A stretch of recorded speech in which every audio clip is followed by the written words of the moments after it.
오늘 저는 효도는 건강과 성공의 비결입니다는 제목으로 말씀 나누겠습니다. 같이 한번 제목을 읽어보실까요? 시작. 효도는 건강과 성공의 비결입니다. 조용기 목사님의 제자들로 구성되어 있는 영목회라는 모임이 있습니다.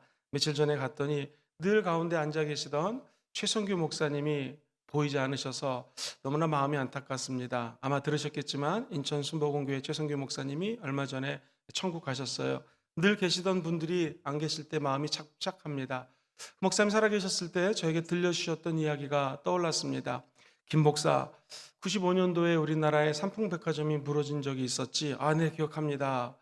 그때 본인이 그 어려운 아비규환 같은 상황 속에서 살아난 3명의 청년이 있었답니다. 하나님 믿는 사람인가 보다. 당연히 예수 믿는 사람이겠지. 자세히 알아봤더니 예수 믿는 사람이 아니라 3명 공통점이 있었는데 부모를 지극정성으로 공경하는 효자, 효녀였다라는 것입니다. 뭔가 이상했습니다. 예수 믿으면 생명도 길고 이 극적인 간증을 하나님 주시기 위해서 살리지 않았겠는가 했는데 예수 잘 믿는 사람들이보다는 부모를 잘 공경하는 사람들이었다. 도대체 무슨 이유일까 하면서 성경을 공부하다 보니 성경 안에 효도에 관한 얘기가 너무나 많이 나오게 되었고 본인이 효도에 거룩하게 미친 것이죠. 그래서 우리 기독교가 이야기하는 효사상에 빠지게 되었다는 거예요. 생각해보면 인간과 짐승 모두 하나님이 창조하셨는데 틀린 점이 있다는 거예요. 둘이 똑같이 짐승들도 자기 새끼 사랑하는 거 다 아시죠? 고양이, 강아지, 개도 자기 새끼는 엄청나게 귀하게 여깁니다. 우리 인간과 동물이 틀린 점이 있다면 인간은 부모가 우리에게 생명을 주셨고 우리에게 은혜 주신 거 기억하고 어떻게 해서든지 그 은혜를 갚고자 하는 것이 바로 동물과 차이점이라는 것이죠. 그렇습니다. 우리 예수님이 부자 청년이 다가와요. 어떻게 하면 내가 영생을 좀 얻을 수 있을까요? 그랬을 때 네 부모를 공경하라는 것을 다른 모든 계명들하고 동일시 여기면서 말씀을 하십니다. 효자이신 예수님 아버지 뜻에 따라 순종하셨고 요한복음 8장 49절에 보면 이렇게 말씀하셔요. 예수께서 대답하시되 나는 귀신 들린 것이 아니라 오직 내 아버지를 어떻게 해요? 공경함이거늘 너희가 나를 무시한다 라고 이 말씀을 선포합니다. 나라는 에고, 너희라고 하는 휴메이스라는 단어가 이 성경 말씀에 등장했는데 그러나가 접속사가 사실 삽입이 됩니다. 이 말은 쉽게 얘기해가지고 내가 하나님 아버지를 공경하기 위해서 왔다. 그러나 너희들은 하나님 아버지 공경하는 나를 잘못 생각하고 있다라고 하면서 아주 어원적으로 따지면 강하게 하나님 아버지를 공경하라고 왔음을 선포하는 그런 내용입니다. 에베소서 6장에도 보면 이런 말씀이 나오죠. 너의 아버지, 너의 어머니를 공경하라. 그 다음 같이 읽어봐요. 시작. 이것이 약속이 있는 첫 계명이니 이로써 네가 잘되고 땅에서 장수한다라는 것입니다. 진실한 효는 무엇인가? 부모의 사랑을 깨닫는 것이죠. 그리고 그것을 갚으려고 애를 쓰는 모습. 다시 말해서 효도는 감사할 줄 아는 것입니다. 기독교와 감사 얼마나 밀접합니까? 효도는 순종을 배우는 것입니다. 기독교와 순종 얼마나 중요합니까? 하늘 영광 버리고 순종하기 위해 오신 예수 그리스도. 우리도 예수님을 사랑하고 하나님을 사랑하기에 눈에 보이는 부모를 공경하는 저와 여러분 되기를 주의 이름으로 소망합니다. 오늘 두 가지를 크게 나누는데요. 그렇다면 성경에서 이야기하는 부모 공경도 이 원리가 있더라고요. 어떤 원리인가? 우리가 잘 알고 있는 사랑하는 자여 내 영혼이 잘된 같이 그 다음 뭐예요? 범사가 잘되고 강건하기를 내가 간구한다는 말씀. 이 말씀 부모 공경에도 얼마든지 적용할 수가 있겠습니다. 먼저 한번 따라해 보실까요? 영적인 공경. 시작. 영적인 공경. 부모님을 공경한다고 하는 것은 영적인 공경입니다. 우리 인간은 영혼을 갖고 있습니다. 동물하고 틀립니다. 그래서 늘 인간은 부모님을 바라볼 때 어떤 생각을 가져야 되냐면 우리 부모님이 먼저 건강도 하셔야 되고 물질도 필요하겠지만 영혼이 잘 되는 걸 놓고 기도하셔야 됩니다. 그래서 건강한 것보다도 어찌 보면 예수 믿고 천국 가는 게 더 중요하죠. 부모님이 아직 예수님을 믿지 않는다면 끝까지 필사적으로 예수님을 증거하는 삶을 저 여러분들이 살았으면 참 좋겠습니다. 구약의 엘리사가 자기의 스승을 아버지라고 이야기를 합니다. 디모데가 사도 바울을 아버지라고 또 이야기를 합니다. 믿음의 공동체에서는 육의 혈통도 중요하지만 영의 혈통도 아주 중요합니다. 사실은 이 교회가 있기까지 우리 한문수 목사님 영적인 아버지셨죠. 짧게 2년 가까이 사역하셨는데 이 교회를 창립하지 않으셨습니까? 35주년을 맞이하여 천국 가신 강노아 목사님이 많이 생각이 납니다. 제가 일부러 2층 계단에서 지하에서부터 올라올 때 강노아 목사님 사진을 많이 배치하시려고 애를 썼던 것은 우리 영적인 아버지시죠. 교회를 세우셨고 눈물로, 특별히 이 교회가 세워지고 난 다음에 재정적인 어려움 때문에 목사님과 사모님이 돈 꾸러 다니는 일이 사역이었으니 얼마나 많이 힘드셨겠습니까? 그분도 우리 영적인 아버지인 것이죠. 윤종남 목사님 한 11년 정도 우리 교회에서 담임 목사님 사역하시면서 애쓰신 것 또한 영적인 아버지죠. 우리 김윤태 원로 장로님 얼마나 훌륭하십니까? 하태 원로 장로님, 우리 영적인 아버지들입니다. 눈에 보이는 아버지 잘 모셔야 되죠. 또 이런 영적인 어머니 아버지 우리 주변에 많이 계십니다. 사랑하는 마음으로 그분들을 영적으로 공경하고 중보기도 해주시는 저와 여러분 되기를 주의 이름으로 간절히 소망합니다. 두 번째, 부모님을 마음으로 공경하는 것이죠. 한번 따라해 볼까요? 마음의 공경. 성경은 잠언서 23장 25절을 보니 같이 읽어보죠. 시작. 내 부모를 즐겁게 하며 너를 낳은 어머니를 어떻게 해요? 기쁘게 하라. 마음으로 어머니가 기뻐할 수 있도록, 부모님이 기뻐할 수 있도록 애를 쓰라는 것입니다. 그러면 그 즐거움이 우리에게 돌아온다라는 것이죠. 이 중국의 고사 성어 중에서 재밌는 말이 있습니다. 색동옷을 입고 60 먹은 노인이 80 어르신 앞에서 춤을 췄다라는 고사가 있습니다. 그렇습니다. 우리가 부모님의 마음을 즐겁게 하기 위해서는 나이가 50이든 60이든 70이든 상관없이 부모의 마음을 기쁘게 해드릴 수 있는 것, 이것이 바로 하나님이 기뻐하는 효도의 모습입니다. 나아가서 세 번째, 육신의 공경. 시작. 육신의 공경.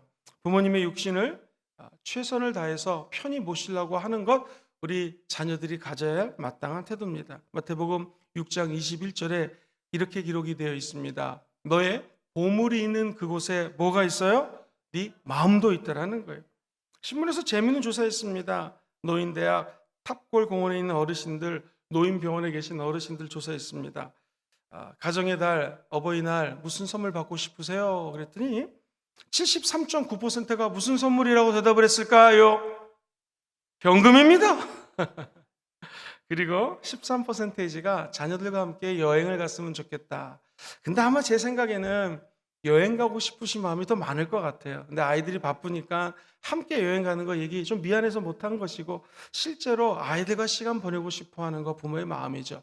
그리고 만약 가능하다면 부모님께 현금을 드려서 또는 내가 할 수 있는 범위 내에서 부모를 섬기는 거 하나님이 가장 기뻐한다는 것입니다. 이처럼 우리 자녀들이 부모를 위해서 영적으로 우리의 마음을 다해서 부모님 마음을 기쁘게 해드리고, 나아가 물질적으로 또 육신을 위해서 애쓴다면 이것은 바로 성경에서 이야기하는 가장 좋은 부모 효도의 방법일 것입니다. 큰 두 번째입니다. 그렇다면 우리 젊으신 분들, 또 부모님이 살아계신 분들은 부모를 공경하면 우리에게 있는 유익은 도대체 무엇일까요? 먼저 장수의 복을 누립니다. 시작. 장수의 복을 누립니다. 출애굽기 20장 12절 말씀 같이 읽어보죠. 시작. 내 부모를 공경하라. 그리하면 내 하나님 야훼가 너에게 준 땅에서 너의 생명이 어떻게 돼요? 길 거라고 얘기합니다. 이게 우리가 잘 아는 5계명이거든요. 약속 있는 첫 계명이라고 아까 읽었던 에베소서 말씀에서 이야기하죠. 정말로 약속이 있는 첫 번째 계명이 5계명인데, 여기서 공경하다라는 말을 히브리 말로 카메드라고 하는 단어를 쓰는데, 이 말이 참 의미가 깊습니다.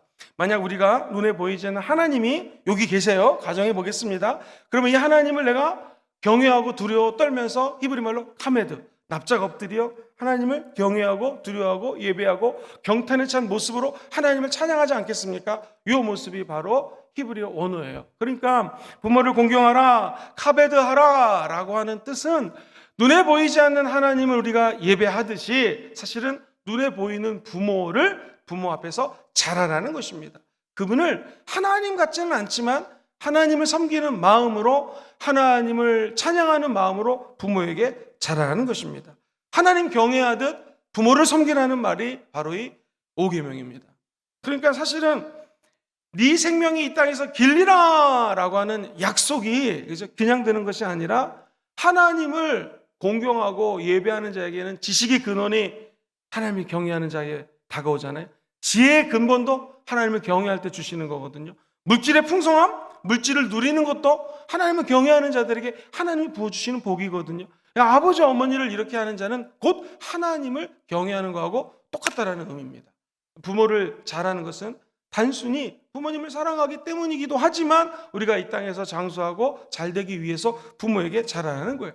이 부분을 많은 목사님들이 설교로 하실 때 하나님은 부모에게 자식 사랑하라 이거 계명 주지 않으신 이유를, 저도 이렇게 자녀를 낳아 보니까 부모가 자녀 사랑하는 건 당연하더라고요. 그런데 우리 자녀들은 부모를 사랑하는 게 마땅하지가 않아요. 자기 인생이 힘들고 요즘같이 어려운 시대들은 자녀들도 자기가 앞길 나가는 거 해치기가 너무나 어렵기 때문에 부모님 생각 못하는 것이죠. 그래서 하나님은 우리 자녀들에게 부모를 공경하라는 것을 아예 계명에 집어넣었다라는 거예요. 그러면 네 인생이 단순히 오랫동안 사는 거 80, 90, 100살, 120까지 사는 장수만을 의미하는 게 아니에요.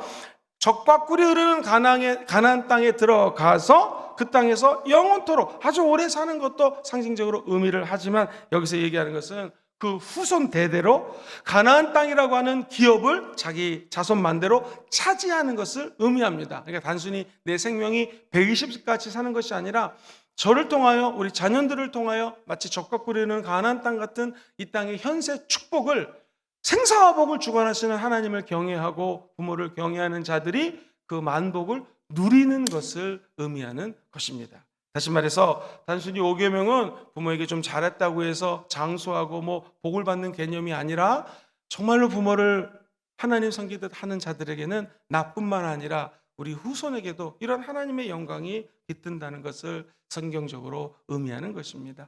저도 아직 부모님 중에서 아버님이 살아계시고 여기 계신 분들 가운데 부모님이 살아계신 분들이 많을 것입니다. 우리가 부모님을 위해서 할 수 있는 것, 원래 우리 자녀들은 부모 사랑하는 마음을 갖기가 어렵지만 이 계명을 지키는 자에게는 정말 우리를 통하여 가나안 땅의 축복이 우리 주변까지 확대되게 될 줄 믿습니다.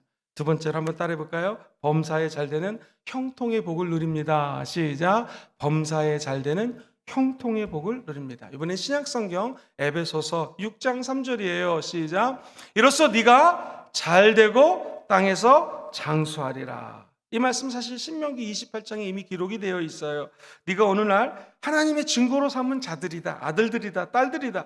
내가 사망과 생명, 복과 저주를 너에게 줬는데 네 자손이 살기 위해서 네가 생명을 택하라, 복을 택하라. 그러니까 선택을 네가 알아서 하라는 거예요. 무슨 선택? 네가 잘되기 원하면 부모 공경하라는 것입니다. 장수하기 원하면 부모를 공경하라는 거예요.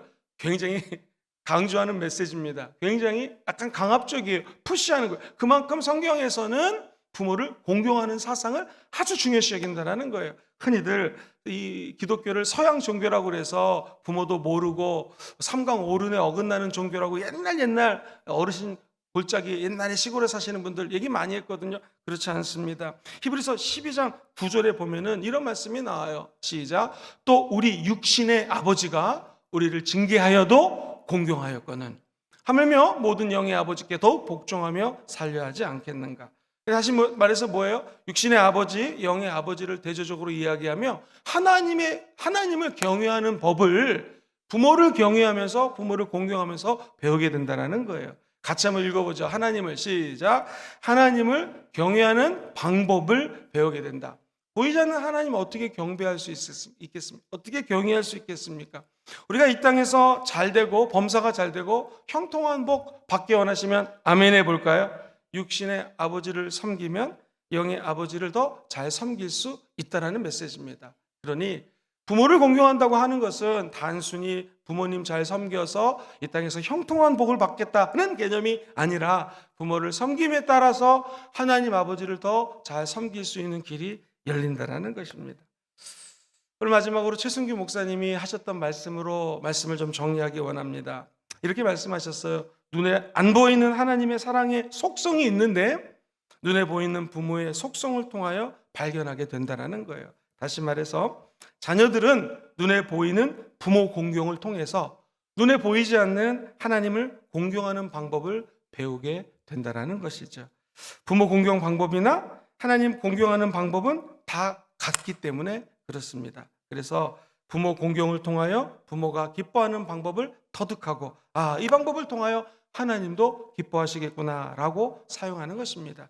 자녀는 부모 공경을 통하여 하나님 공경하는 것을 배웁니다. 시작. 자녀는 부모 공경하는 것을 통하여 하나님 공경하는 것을 배우게 된다라는 것입니다. 최성기 목사님이 효의 길이라는 책에서 언급했던 내용입니다. 오늘 우리가 이 땅을 살면서 해야 될 일 참 많습니다. 하나님 섬기는 것이 우리 인생의 제일 목적이죠. 그러나 잊지 마십시오. 우리 주변에 영적인 부모님이 살아계시다면, 육신의 부모님이 살아계시다면 마음을 다하여 중보해 주시고 영적으로 마음을 다해 육신적으로 공경하시되 기억하십시오.